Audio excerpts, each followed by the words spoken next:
बिस्मिल्लाहिर्रहमानिर्रहीम।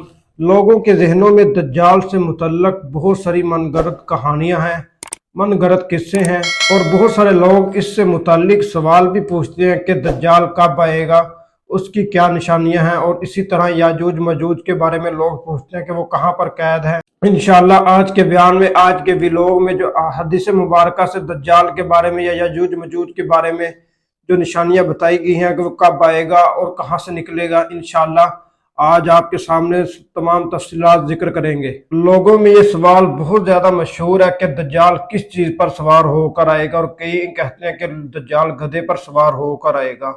तो इसके मुताबिक हमने देखना कि अहादीस मुबारक इस बारे में हमारी क्या रहनुमाई करती है। मुस्तदरक के हाकिम और मुस्नद अहमद में सिर्फ इतना सा हदीस में इसके बारे में जिक्र है कि दज्जाल जिस गधे पर सवार होगा उसके दोनों कानों के दरमियान का फासला 40 हाथ की मिकदार होगा। मिशकात शरीफ में बहकी की रिवायत से नकल किया है कि वो सफेद रंग का होगा। दज्जाल के बारे में बहुत सारी अहादीस मुबारक वारिद हुई हैं, जिसमें इसके हुलिये, इसका दावा, इसके फितना फसाद फैलाने के बारे में तफसील जिक्र की गई है। चंद अहादीस मुबारक का खुलासा मैं आपके सामने जिक्र करता हूँ। दज्जाल का रंग सुर्ख होगा और जिस्म भारी भरकम होगा। सर के बाल नहायत खमीदा और उलझे हुए होंगे। एक आंख बिल्कुल सपाट और दूसरी ऐबदार होगी। पेशानी पर काफरा आइन यानी काफर लिखा होगा, जिससे हर मोमिन पढ़ सकेगा। नंबर 2, पहले नबूवत का दावा करेगा, फिर खुदाई का दावा करेगा। नंबर 3, इसका इब्तदाई खरूज अस्फहान और खरासान से होगा। इराक और शाम के दरमियाने रास्ता में नबूवत का दावा करेगा। नंबर 4, गधे पर सवार होगा। 70,000 यहूदी इसकी फौज में शामिल होंगे। नंबर 5, आंधी की तरह चलेगा। मक्का मुकरमा, मदीना तैयबा और बैतुल मुकद्दस के अलावा सारी दुनिया घूमेगा। मदीना मुनव्वरा में जाने के लिए उहुद पहाड़ के पीछे डेरा डालेगा, मगर खुदा के फरिश्ते उसे मदीना में दाखिल नहीं होने देंगे। वहां से ये मुल्क शाम का रुख करेगा। नंबर 7, इस दरमियान मदीना मुनव्वरा में 3 शदीद ज़लज़ले आएंगे और जो मुनाफिकीन होंगे वो बाहर भाग जाएंगे और जाकर दज्जाल की फौज में शामिल हो जाएंगे। नंबर 8, जब दज्जाल बैतुल मुकद्दस के करीब पहुंचेगा तो अहले इस्लाम इनका मुकाबला करने के लिए निकलेंगे। नंबर 9, मुसलमान बैतुल मुकद्दस में महसूर हो जाएंगे। इस मुहासरे में मुसलमानों को सख्त मुश्किलात पेश आएंगी। नंबर 10, एक दिन सुबह के वक्त आवाज आएगी कि तुम्हारी मदद आ पहुंची। मुसलमान ये आवाज सुनकर कहेंगे कि मदद कहां से आ सकती है। नंबर 11, ऐन इस वक्त जब फजर की अकामत हो चुकी होगी, हजरत ईसा अलैहिस्सलाम बैतुल मुकद्दस के शर्की मीनार के पास नज़ुल फरमाएंगे। नंबर 12, इस तशरीफ आवरी पर इमाम मेहंदी जो मुसल्ले पर जा चुके होंगे पीछे हट जाएंगे और इनसे इमामत की दरख्वास्त करेंगे, मगर आप इमाम मेहंदी को हुक्म फरमाएंगे बात की अकामत आपके लिए हुई है। नमाज से फारग होकर हजरत ईसा अलैहिस्सलाम दरवाजा खोलने का हुक्म देंगे। आपके हाथ में एक छोटा सा नेजा होगा। दज्जाल आपको देखते ही इस तरह पिघलेगा जिस तरह नमक पानी में पिघलता है। मेरी एक ज़रब तेरे लिए लिख रखी है, तो उससे हरगिज नहीं बच सकता। दज्जाल भागने लगेगा, मगर आप बाबे लुद के पास जाकर इसको नेजे से हलाक कर देंगे।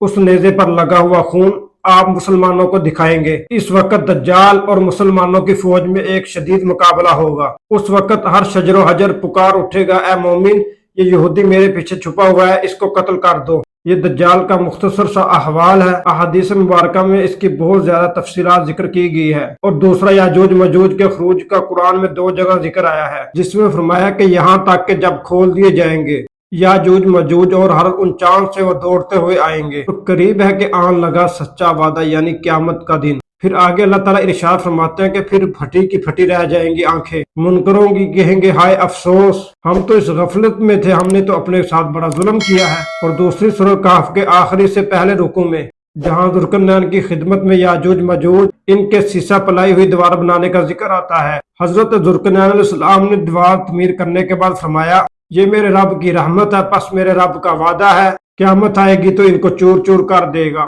मेरे रब का वादा सच्चा है। आगे अल्लाह ताला इरशाद फरमाते हैं कि हम इनको उस हाल में छोड़ेंगे कि इनमें से बाद में ठाटे मारते होंगे। इन आयत मुबारका से तयशुदा है कि इनका खुरूज क़यामत की निशानियों में कुर्बे क़यामत में होगा। एक हदीस में हजरत ईसा अलैहिस्सलाम दज्जाल को कत्ल करने के बाद का वाक़या जिक्र है। फिर ईसा अलैहिस्सलाम उन लोगों के पास जाएंगे जिनको अल्लाह ताला ने दज्जाल के फितने से महफूज रखा होगा, और इनके चेहरों से गर्दो गुबार को साफ फरमाएंगे। जन्नत में जो इनके दर्जात है वो इनको बताएंगे। वो अभी इसी हालत में होंगे कि अल्लाह ताला की तरफ से हजरत ईसा अलैहिस्सलाम पर वही नाज़िल होगी کہ میں نے اپنے ایسے بندوں کو خروج کی اجازت دے دیا کہ جن کا مقابلہ کی کسی میں طاقت نہیں، بس آپ میرے بندوں کو کوہ طور پر لے جائیں۔ پھر اللہ تعالیٰ یاجوج مجوج کو بھیجے گا، وہ ہر اونچائی سے پھسلتے ہوئے تیزی کے ساتھ نیچے اتریں گے، بس ان کے دستے بحر تبریہ سے گزریں گے تو اس کا سارا پانی صاف کر دیں گے۔ اس کے پیچھے لوگ آئیں گے، کہیں گے کسی زمانے میں اس میں پانی ہوتا تھا، اور وہ چلیں گے یہاں تک کہ جب جبل خبر تک جو بیت المقدس کا پہاڑ ہے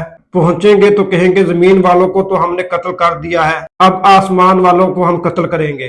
وہ آسمان کی طرف تیر پھینکیں گے تو اللہ تعالیٰ ان کے تیروں پر خون آلودہ کر کے ان تیروں کو ان پر خون لگا کر ان کی طرف واپس بھیجے گا۔ اللہ کے نبی حضرت عیسیٰ علیہ السلام اور ان کے رفقا کوہ طور پر محصور ہوں گے کہ ان کے لیے گائے کا سر آج کے 100 درہم سے زیادہ بہتر ہو۔ بس حضرت عیسیٰ علیہ السلام اور ان کے رفقا اللہ کے دربار دعا کریں گے، بس اللہ تعالیٰ یاجوج ماجوج کی گردنوں میں ایک کیڑا پیدا کرے گا جس سے وہ ایک آن میں ہلاک ہو جائیں گے۔ پھر اللہ کے نبی حضرت عیسیٰ علیہ السلام اور ان کے رفقا کوہ طور سے زمین پر اتریں گے تو ایک بالش زمین بھی خالی نہیں ہوگی جو ان کی لاشوں اور ان کی بدبو سے بری ہوئی نہ ہو۔ بس اللہ کے نبی حضرت عیسیٰ علیہ السلام اور ان کے رفقا دعا کریں گے اللہ کے بارگاہ، تب اللہ تعالیٰ بختی اونٹوں کی گردنوں کی مثل پرندے بھیجے گا جو ان کی لاشوں کو اٹھا کر جہاں اللہ کو منظور ہوگا وہاں پر جا کر پھینکیں گے۔ پھر اللہ تعالیٰ ایسی بارش برسائیں گے کہ اس سے کوئی خیمہ یا کوئی مکان چھپا نہیں رہے گا، بس وہ بارش زمین کو دھو کر شیشے کی طرح صاف کر دے گی۔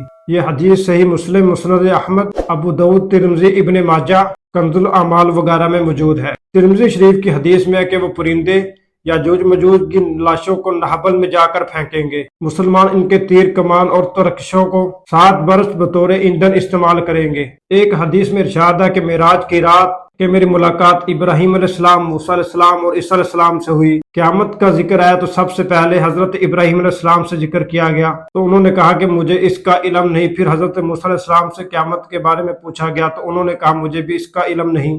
پھر جب حضرت عیسیٰ علیہ السلام سے قیامت کے بارے میں پوچھا گیا تو کہنے لگے قیامت کے وقوع کا علم تو اللہ کو ہے، اللہ کے سوا کسی کو اس کا علم نہیں۔ کہنے لگے البتہ میرے رب کا مجھ سے ایک وعدہ ہے کہ دجال اکبر جب خروج کرے گا تو اس کو قتل کرنے کے لیے میں نکلوں گا، وہ مجھے دیکھتے ہی برف کی طرح پگھلنا شروع ہو جائے گا، بس اللہ تعالیٰ اسے میرے ہاتھ سے ہلاک کر دے گا، یہاں تک کہ شجر و حجر پکار اٹھے گا کہ یہ یہودی، یہ کافر میرے پیچھے چھپا ہوا ہے، اس سے آ کر قتل کر دو، پس میں دجال کو قتل کر دوں گا اور اللہ تعالیٰ دجال کی فوج کو ہلاک کر دے گا۔ پھر لوگ اپنے علاقوں اور اپنے وطنوں میں واپس لوٹ جائیں گے، پھر یاجوج ماجوج نکلے گی، وہ ہر بلندی سے اونچائی کی طرف دوڑتے ہوئے آئیں گے، وہ مسلمانوں کے علاقوں کو روندتے ہوئے جائیں گے، جس چیز سے ان کا گزر ہوگا وہ اسے تباہ کر دیں گے، اور جس پانی سے ان کا گزر ہوگا اس کو آپ بالکل صفایا، بالکل خاتمہ کر دیں گے۔ لوگ مجھ سے اس فتنے کی شکایت کریں گے، میں اللہ سے دعا کروں گا، اللہ تعالیٰ انہیں ہلاک کر دے گا، یہاں تک کہ ان کی بدبو سے تعفن پھیل جائے گا، بس اللہ تعالیٰ بارش برسائے گا جن کو بہا کر سمندر میں ڈال دے گی۔ اللہ تعالیٰ کی ذات سے دعا ہے کہ اللہ تعالیٰ ہمیں دجال اور یاجوج ماجوج کے فتنے سے ہماری حفاظت فرمائے اور ہمیں اپنی موت کی تیاری کرنے کی توفیق عطا فرمائے۔ السلام علیکم۔